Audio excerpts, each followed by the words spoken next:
আসসালামু আলাইকুম। আশা করি আপনারা সকলে ভালো আছেন। আমরা এই মুহূর্তে যে বাসটি আমাদের সামনে দেখতে পাচ্ছি, সেই বাসটি আমাদের সুপরিচিত একটি বাস। সেই বাসটি নেত্রকোনা থেকে ঢাকায় চলাচল করত। ওই বাসটি আমরা সকলে জানতাম, চিনতাম শাহজালাল নামে। আজকে সেই বাসটিকে রবরব নামে নামকরণ করা হয়েছে। তার পিছনে ছোট্ট একটি স্টোরি আছে। যেমন আগে আওয়ামী লীগ ছিল, তার নামকরণ করেছিল শাহজালাল।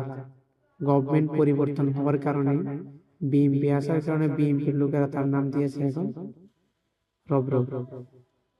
তবে আলহামদুলিল্লাহ ভালোই সার্ভিস।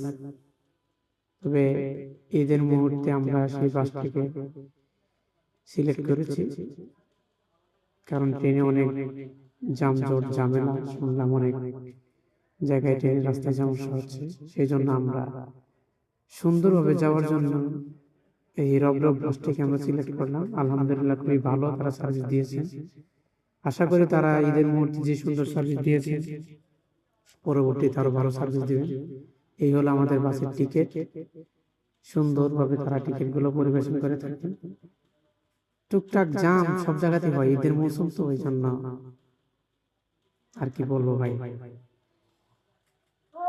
ইনশাল্লাহ আমরা তাদের পাশে, তারাও যেন আমাদের পাশে থাকে, এই ব্যক্ত করে আমি আপনাদের কাছ থেকে বিদায় নিচ্ছি। আসসালামু আলাইকুম।